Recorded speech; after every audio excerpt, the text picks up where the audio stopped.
Cet article est important parce qu'il vient renforcer les sanctions qui sont à l'encontre des personnes qui commettent des agressions ou des outrages envers nos pompiers.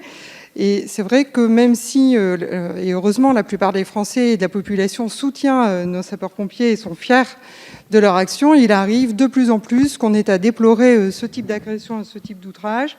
C'est évidemment tout à fait inacceptable. Donc je salue l'action du rapporteur d'avoir étendu l'aggravation des sanctions qui sont données sur ce type d'agression.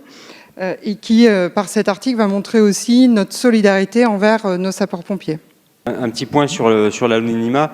En l'état, c'est possible dans les procédures portant sur un crime ou un délit puni d'au moins 5 ans d'emprisonnement, l'anonymat des témoins. Et si l'audition du témoin est susceptible de mettre gravement en danger la vie ou l'intégrité physique de cette personne, des membres de sa famille ou de ses proches. Les amendements suppriment pour les infractions commises contre les sapeurs-pompiers la condition tenant à ce qu'il s'agisse d'un crime ou d'un délit puni d'au moins 5 ans d'emprisonnement. Je partage le constat que la réponse pénale aux infractions contre les pompiers peut être entravée par la peur des représailles. Pour autant, je m'interroge sur l'opportunité de créer un régime dérogatoire pour les seules infractions commises contre les sapeurs-pompiers, au risque d'une incohérence et de complexification. Les témoins dans ces affaires peuvent déjà bénéficier de l'anonymat lorsque les circonstances prévues par l'article L706-58 sont remplies.